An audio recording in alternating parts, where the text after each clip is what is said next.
London, 1888. A year that would be forever marked by fear, blood, and a name that still echoes through history. Jack the Ripper. In the late months of that year, a faceless predator stalked the streets of the East End. His victims were women who lived on the margins of society, women who vanished into the night only to be found hours later in alleys and courtyards, butchered with a cruelty that defied comprehension. The murders were swift, brutal, and deliberate, so shocking that even seasoned police officers and surgeons struggled to describe what they saw. What set this killer apart was not just the savagery of his crimes, but the mystery that surrounded him. He seemed to appear and vanish without trace, leaving behind nothing but mutilated bodies and taunting fear. The newspapers gave him a name, Jack the Ripper, and with it, he became more than a man. He became a legend of terror. The Ripper was never caught. No one was ever tried for his crimes. To this day, his identity remains one of the greatest unsolved mysteries in criminal history. Was he a madman driven by bloodlust? A surgeon with twisted skill? A common laborer hiding in plain sight? Or someone powerful enough to walk away untouched? What is certain is this. For 3 months in 1888, Jack the Ripper turned the East End of London into a hunting ground. 5 women would become known as his canonical victims, but the true number may be higher. His crimes were not random. They carried signs of escalation, of method, of a mind both disturbed and calculating. More than 135 years later, his shadow still lingers, not only in the foggy alleys of Whitechapel, but in every unsolved case that followed. Jack the Ripper was the first modern serial killer, and perhaps the most infamous of them all. In 1888, Whitechapel was one of London's darkest quarters. Overcrowded housing, filthy streets, and grinding poverty defined everyday life. Thousands lived in single rooms. Disease spread easily, and crime was routine. For many women, survival meant walking the streets at night, offering their bodies for just enough to afford bread or a bed. In alleys where gas lamps barely reached, danger was constant, and screams often went unheard. Police struggled to maintain order in the maze of courts and passageways. Shadows provided cover, anonymity protected criminals, and violence could unfold unseen within steps of crowded lodging houses. This was the world Jack the Ripper chose, a place where the desperate were easy prey, and where a killer could vanish into the fog before anyone knew he was there. On the last day of August 1888, the body of Marion Polly Nichols was discovered in a narrow Whitechapel street known as Bucks Row.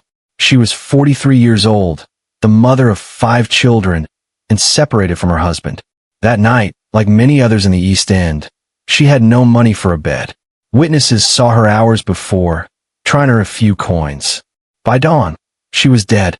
A car driver on his way to work spotted her lying against the gateway. At first, he thought she was simply drunk, but a closer look revealed the truth. Her throat had been slashed twice, so deep that the wounds nearly severed her head. When police lanterns illuminated her body, another horror emerged. Savage cuts across her abdomen. Her skirts had been pulled upward, leaving her mutilation exposed. The scene drew local residents and startled constables. Nichols's injuries were so shocking that officers quickly realized this was not a robbery or a drunken quarrel. It was something far more deliberate. She had been attacked silently, in the open, within yards of occupied houses, yet no one had seen or heard a thing. The brutality suggested more than just violence. It hinted at a killer with purpose. Nichols's wounds appeared to have been inflicted with a sharp blade, fast and precise. Whoever had done this struck with confidence, then melted into the night without leaving a trace. The press seized the story immediately. Horrible murder in Whitechapel, headlines declared, fueling both fascination and dread. Residents who had grown used to crime suddenly felt a deeper unease. This was different. This was not chance violence. It was targeted, it was gruesome, and it was unexplained. Marion Nichols became the first recognized victim of a murderer who would soon be known as Jack the Ripper. Within days, fear began to spread, but no one yet understood that her death was only the beginning of a series of killings that would terrify London. Just over a week after Marion Nichols was found dead, Whitechapel awoke to another horror. On the morning of September 8th, 1888, the body of Annie Chapman was discovered in the backyard of a lodging house at Hanbury Street. She was 47 years old, widowed, and surviving through odd jobs and prostitution. At around 6 o'clock, a resident stepped into the yard and stumbled upon the shocking sight. Chapman lay on the ground near the steps, her clothing pulled above her waist. Her throat had been cut deeply, and her body bore far worse injuries than Nichols. This time, the mutilations were grotesque and deliberate. Her abdomen had been ripped open, and parts of her internal organs were missing. The brutality stunned both police and doctors. Neighbors told police they had heard nothing unusual during the night, though one woman reported seeing Chapman talking with a man in a dark coat and had only minutes before her death. No clear description could be given. Whoever he was, he vanished into the crowded streets as quickly as he had appeared. By now, the people of Whitechapel were gripped with terror. Nichols's killing might have been dismissed as a solitary act of violence, but Chapman's murder proved something far worse. There was a predator stalking the streets, striking again, and growing bolder. For investigators, the escalation was unmistakable. The killer was not content to simply take lives. He wanted to mutilate, to shock, and perhaps to send a message. The realization spread quickly. London faced a murderer unlike any it had ever seen before. And he was not finished. On the night of September 30th, 1888, London faced what would later be called the double event. Within the span of an hour, 2 women were murdered in separate locations, each in a way that deepened the city's fear. The first was Elizabeth Stride, a 44-year-old Swedish immigrant. Around 1 a.m., her body was discovered in Dutfield's yard, just off Burner Street. She lay on the ground with her throat cut clean through. Unlike the previous victims, however, her body showed no mutilations. This difference led investigators to believe the killer had been interrupted, perhaps by footsteps or a sudden disturbance. Stride's death suggested urgency, as if the murderer's appetite had been left unsatisfied. Less than an hour later, and less than a mile away, Catherine Eddowes met her fate in Mitre Square. Eddowes, 46, had been seen only minutes earlier leaving police custody after a drunken arrest. By the time she was found, the killer had unleashed the brutality denied to him at the first scene. Her throat was slashed, her face disfigured with savage cuts, and her abdomen ripped open. Part of her kidney and womb had been removed, carried away into the night. This pair of murders, so close in time and distance, sent shockwaves through London. Panic spread faster than ever before. People realized the killer could strike twice in one night and vanish without leaving a trace. As dawn broke, the press seized on the horror of the double event, printing sensational headlines and fueling speculation that the murderer was taunting authorities. Police, overwhelmed and exhausted, could only admit what everyone already feared. Jack the Ripper was not slowing down. He was escalating. The double event proved the Ripper's cunning. He struck quickly, adapted to interruptions, and still satisfied his gruesome desires. Whitechapel no longer questioned whether more killings would happen. The only question was when. On the morning of November 9th, 1888, the terror of Jack the Ripper reached its peak. In a small, single-room dwelling on Miller's Court, the body of Mary Jane Kelly was discovered.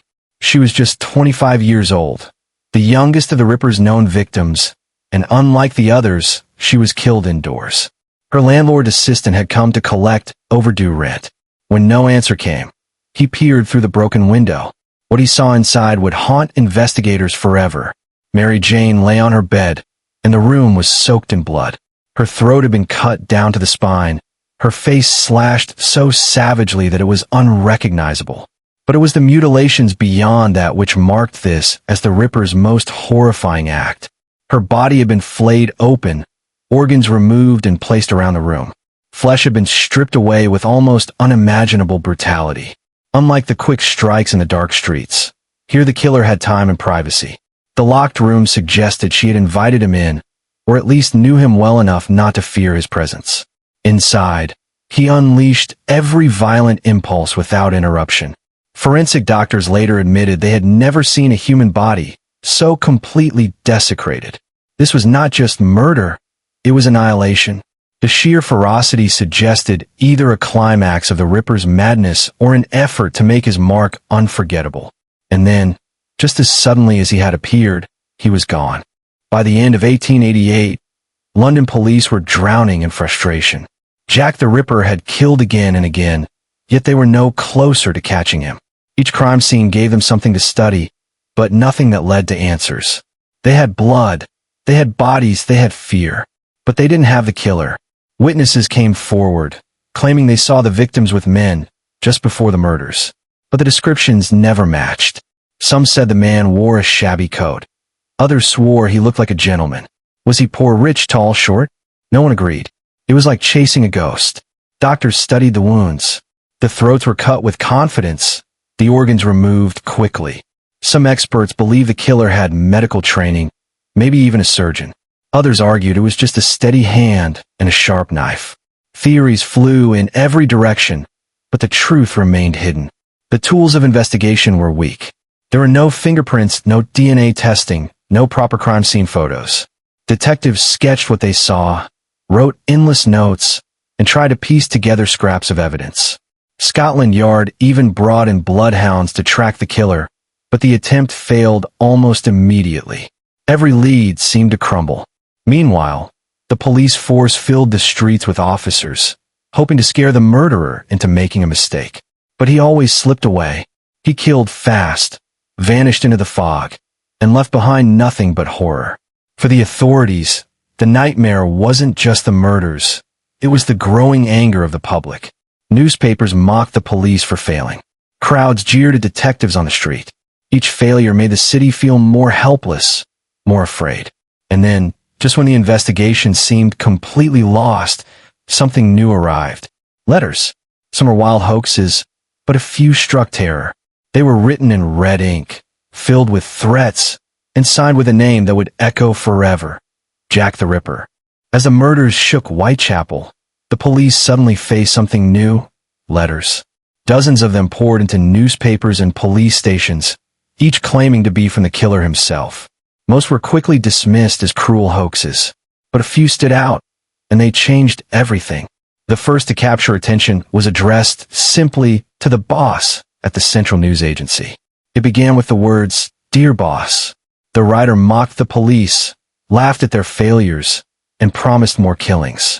He described cutting off ears, spoke of enjoying the blood, and signed the note with a name that would forever be linked to fear. Jack the Ripper. Days later, a second letter arrived. This one even more disturbing. Known as the Saucy Jackie postcard, it bragged about the double event of Elizabeth Stride and Catherine Eddowes, claiming the police had nearly caught him that night. The chilling part? The card was postmarked before some details of the murders were made public. That meant whoever wrote it knew more than the average hoaxer. But the most terrifying message was the From Hell letter, sent with a small box. Inside the box was half of a human kidney, preserved in alcohol. The writer claimed it belonged to Catherine Eddowes, one of the Ripper's victims.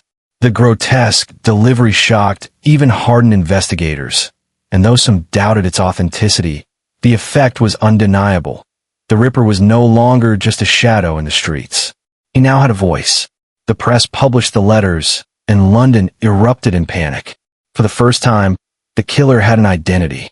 He wasn't just a faceless murderer. He was Jack the Ripper, a name chosen by the killer himself, and carried in a history by the newspapers. With every word, the letters taunted police, mocked their weakness, and fed the terror spreading through Whitechapel. The murders had already made people afraid to walk the streets at night. The letters made them realize something worse. Jack the Ripper wasn't hiding in silence. He was speaking directly to them.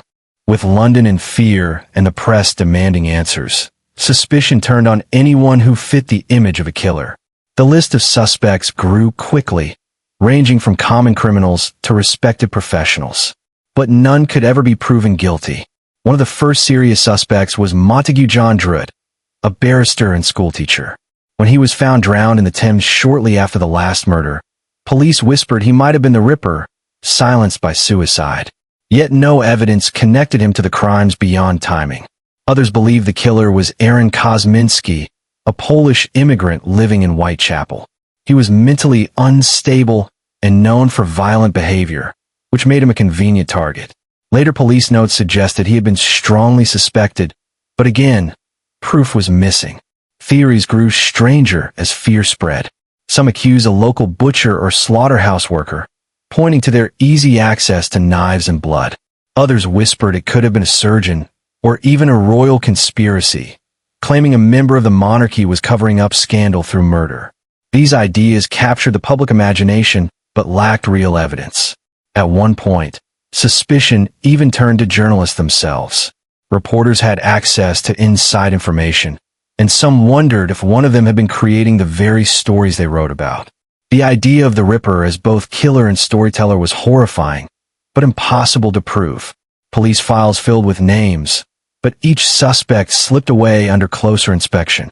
No eyewitness account was strong enough. No physical evidence existed to tie anyone to the crimes. The result was a growing sense that Jack the Ripper was everywhere and nowhere at once. The more theories spread, the less certain anyone became. And in the heart of Whitechapel, people whispered a darker thought. What if the Ripper wasn't caught because he was hiding in plain sight, just another face in the crowd, watching the panic he had created? When the killings ended after Mary Jane Kelly, London was left with silence, but not peace. The Ripper had vanished, leaving behind no trial, no answers, and no justice. The women of Whitechapel were buried, but their killer lived on in whispers and headlines. For the police, the case was a permanent wound. Scotland Yard never recovered from the humiliation of failing to catch him.